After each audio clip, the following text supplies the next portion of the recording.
Às vezes, é preciso perder tudo para finalmente ouvir o que o silêncio tenta dizer. Clara aprendeu isso quando o mundo ao redor dela desmoronou, e nenhuma palavra parecia capaz de consertar o que o destino havia quebrado. A casa, antes cheia de vozes, agora era apenas um eco. O relógio marcava as horas, mas o tempo parecia parado dentro dela.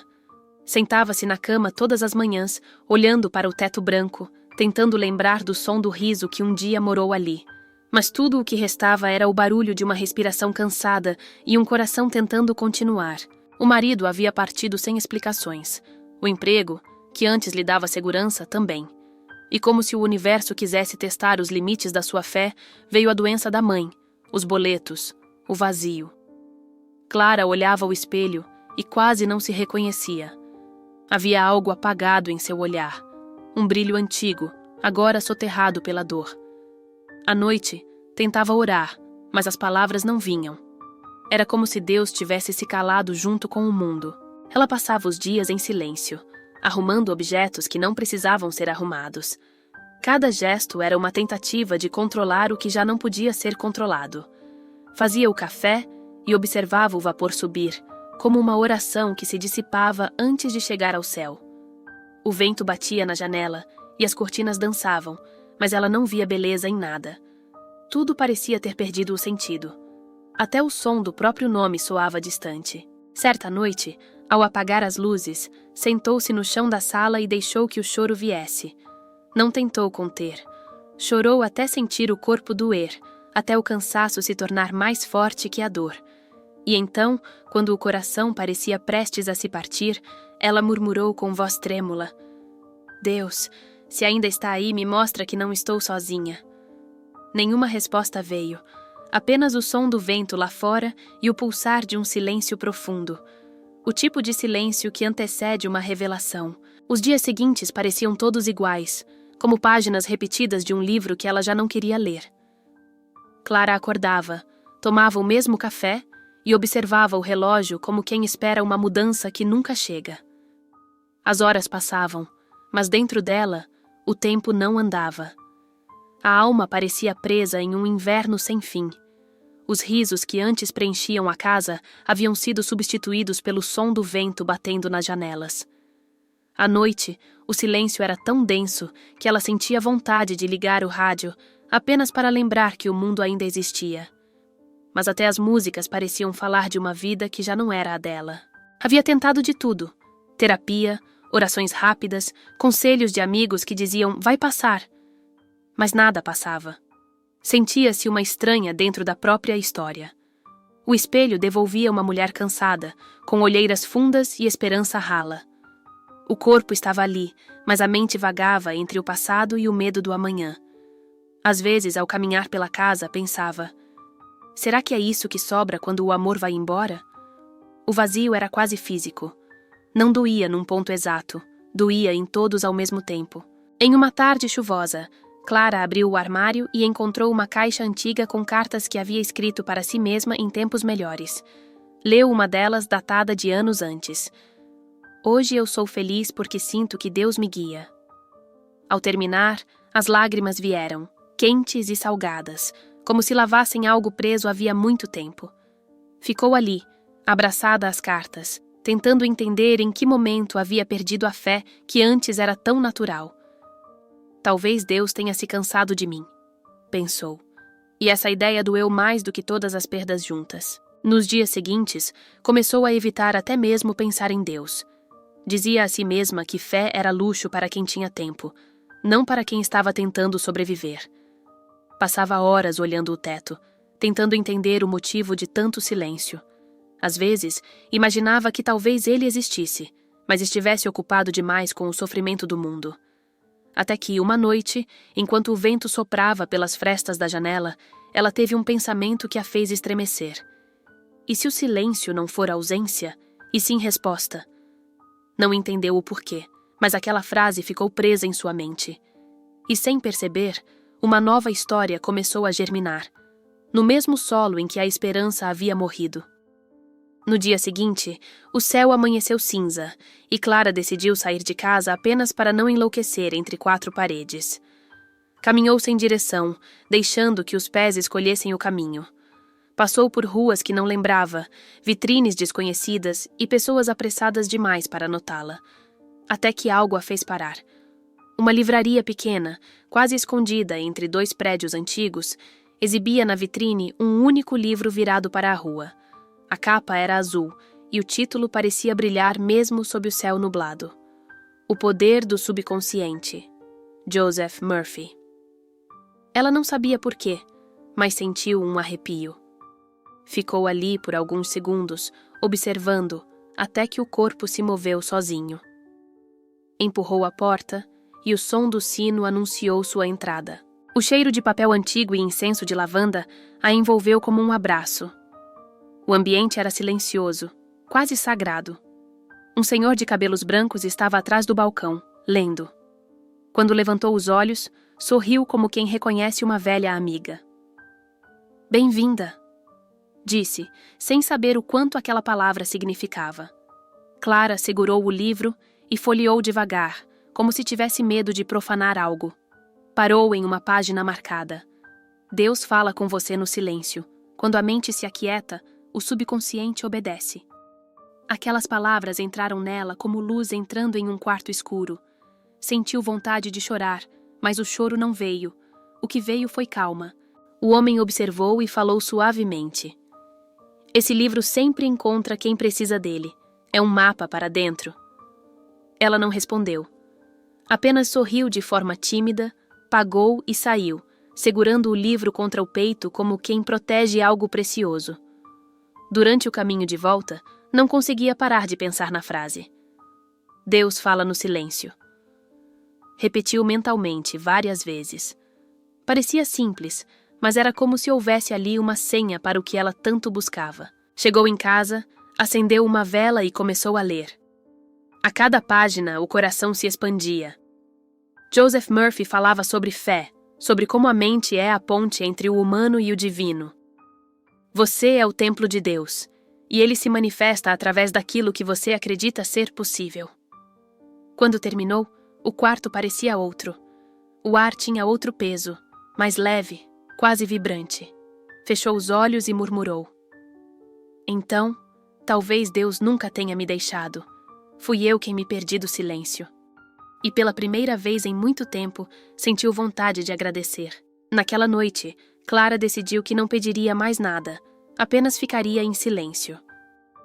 Apagou as luzes, acendeu a vela e colocou o livro de Murphy sobre a mesa, aberto na página que falava sobre o poder da mente tranquila. O fogo tremulava como se respirasse junto dela. Fechou os olhos e sentiu o ar entrando e saindo, o peito subindo e descendo. Deus está aqui, pensou.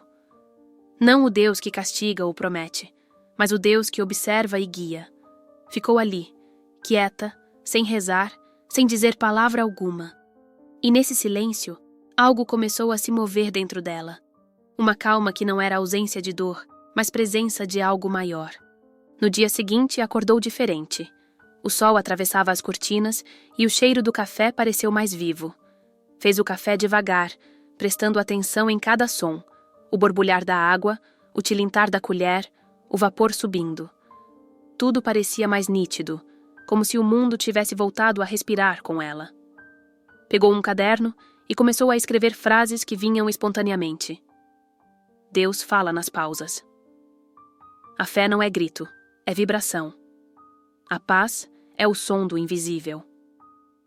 Percebeu que não era ela quem escrevia. Era algo que fluía, como se a mão fosse apenas um canal. Durante os dias seguintes, repetiu o mesmo ritual. A cada noite, sentava-se diante da vela e permanecia em silêncio. Às vezes chorava, às vezes sorria sem saber por quê. Começou a sentir pequenas coincidências acontecendo. Uma amiga que não via há anos ligou oferecendo um trabalho temporário. Um vizinho lhe trouxe flores do jardim. Até o cachorro da rua, que antes passava correndo, agora parava diante da porta como se quisesse ficar. Era como se o universo inteiro tivesse acordado junto com ela. Clara lembrava das palavras de Murphy. O subconsciente obedece à emoção dominante. E começou a entender que, ao sentir gratidão, atraía mais motivos para agradecer. Uma noite, Enquanto observava a chama da vela, decidiu criar sua própria oração silenciosa. Não era um pedido, era um decreto. Tudo o que perdi se transforma em luz. Deus trabalha no invisível, e o invisível está agindo agora. Repetiu mentalmente até sentir o corpo leve. Quando apagou a vela, percebeu que a chama continuava acesa dentro dela. Era discreta, mas constante. E pela primeira vez, entendeu que talvez a fé não fosse algo que se pede, mas algo que se vive. O telefone tocou no meio da noite. O som cortou o silêncio como uma navalha. Clara atendeu com o coração disparado e ouviu a voz trêmula da enfermeira. A mãe havia piorado, e o quadro era grave. O corpo reagiu antes da mente. Vestiu-se às pressas, pegou o livro de Murphy da cabeceira e saiu. O caminho até o hospital parecia interminável. Cada farol vermelho era um teste, cada segundo uma eternidade. Quando chegou, encontrou a mãe inconsciente, pálida, respirando com dificuldade. Aquele rosto, que um dia fora o porto seguro, agora parecia o espelho do medo. Clara segurou-lhe a mão fria e sussurrou: "Não me deixa, mãe." Mas a única resposta foi o bip do monitor e o som ritmado das máquinas. Durante horas, ficou sentada ao lado do leito, sem coragem de falar, sem força para chorar. As palavras de Joseph Murphy ecoavam na mente. Ore até sentir paz, não até ver o resultado. Mas como sentir paz quando o amor da sua vida parece escorrer por entre os dedos? O velho desespero tentou voltar, aquela voz interna que dizia: "Deus te abandonou de novo." Respirou fundo, lutando contra o pânico. Fechou os olhos e, pela primeira vez em muito tempo, não pediu que a mãe ficasse. Apenas pediu que a vontade divina se cumprisse e que o amor fosse maior que o medo. Ficou ali, em silêncio, com o coração pulsando uma prece muda. A madrugada passou devagar. Clara não dormiu, mas também não chorou. Havia um vazio novo dentro dela, um tipo de aceitação que não se explica. Segurava a mão da mãe como quem segura uma flor prestes a cair, sem querer apertar demais.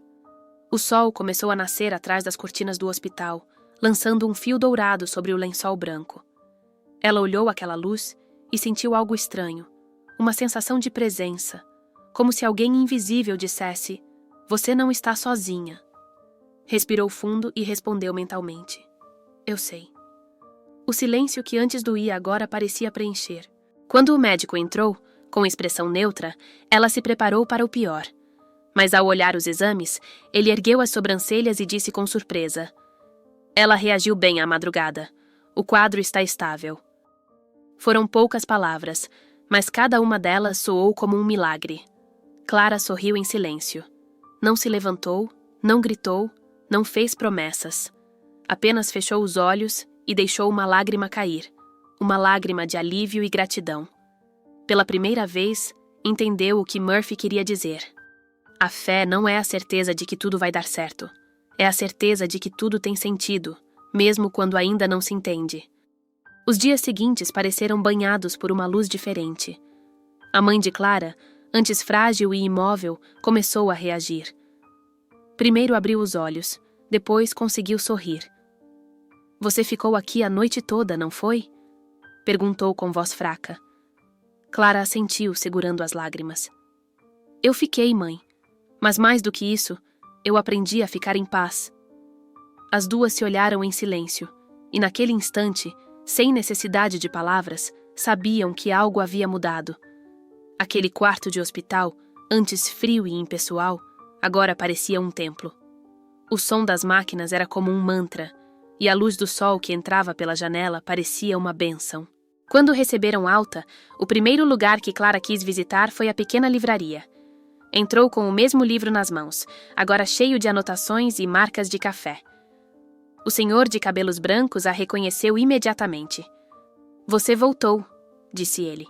"Voltei, e o livro cumpriu sua promessa." Ele sorriu e respondeu: "Os livros são apenas pontes. O caminho foi você quem atravessou."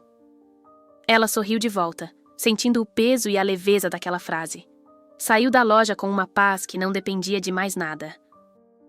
O mundo lá fora continuava o mesmo, barulhento, imprevisível, mas dentro dela havia um novo ritmo. De volta à rotina, Clara começou a notar a vida se reconstruindo em detalhes simples.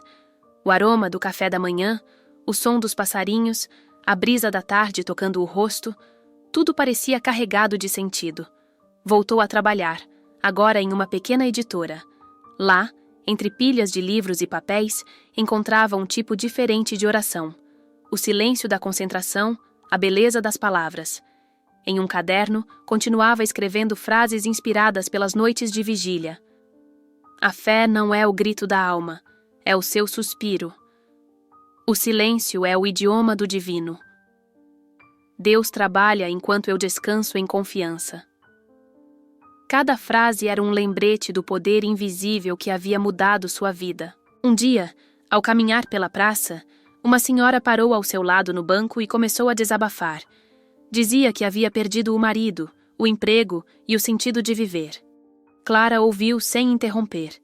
Quando a mulher terminou, ela disse calmamente: "Eu também perdi tudo, até que o silêncio me devolveu Deus." A mulher franziu o senho, sem entender. Clara sorriu e explicou: "É no silêncio que o coração aprende a ouvir o que o barulho da dor esconde. Tente sentar, respirar e apenas sentir. O resto, ele faz." A senhora agradeceu, e quando se afastou, Clara olhou o céu e pensou em Murphy. Era isso que ele queria dizer. O subconsciente é o altar onde Deus responde. Meses se passaram, e a vida foi se reorganizando, como se o universo tivesse apenas esperado o momento certo para florescer. A mãe agora cuidava das plantas no quintal, e Clara, das palavras que brotavam de dentro. A dor, que antes parecia uma ferida aberta, havia se transformado em cicatriz, uma lembrança do caminho, mas sem mais doer. Às vezes, o vento ainda trazia memórias antigas, mas agora ela as recebia com ternura, como quem reencontra uma velha amiga e diz: "Eu te entendo." O silêncio, aquele que tanto temera, tornara-se sua companhia mais fiel. Ele não era mais um vazio, era uma presença, o lugar onde Deus habitava. Em uma tarde tranquila, Clara voltou à beira do mar. O mesmo mar que um dia visitara em desespero, buscando respostas no barulho das ondas. Sentou-se na areia, tirou os sapatos e deixou a água tocar os pés. O som do mar agora não gritava mais. Sussurrava. Cada onda parecia dizer: tudo foi necessário. E ela entendeu. Entendeu que perder não foi punição, foi passagem. Que o silêncio não foi abandono, foi convite. E que Deus nunca havia ido embora. Ela é que tinha se afastado da própria alma. Fechou os olhos, respirou fundo e deixou o vento atravessar o corpo, levando o que restava de dor. Quando abriu os olhos, o céu começava a se pintar em tons de dourado e lilás. Pegou o caderno que sempre carregava e escreveu: "A fé é o som do invisível. A dor é a linguagem que ensina o coração a escutar. O amor é o eco de Deus dentro de nós." Fechou o caderno e ficou observando o horizonte. O mar, o céu e o tempo pareciam conversar entre si. Sentiu o coração bater em um compasso calmo e pensou: a fé é isso. Quando o mundo para de fazer barulho e você finalmente ouve o que o divino tenta dizer. Um sorriso leve se formou, não de alegria eufórica, mas de gratidão silenciosa. Naquela noite, de volta em casa, acendeu a velha vela. A chama tremulava como uma lembrança viva. Colocou o livro de Murphy ao lado e murmurou: "Obrigada por ter me ensinado a ouvir o silêncio." Apagou a luz, sentou-se na cama e ficou ali, apenas respirando. Nenhuma oração longa, nenhum pedido, apenas presença. Lá fora, o vento tocava as janelas, e por um instante, ela teve a sensação de que o universo respirava com ela. Sorriu, porque agora sabia. O silêncio que um dia doeu era o mesmo que hoje sustentava a sua paz. Fechou os olhos e pensou: talvez Deus nunca fale alto porque ele mora dentro da calma. E se você está ouvindo essa história agora, talvez o universo também esteja te chamando para se calar um pouco, para ouvir o que o barulho da mente esconde, porque quando a alma fala com fé, até o silêncio responde.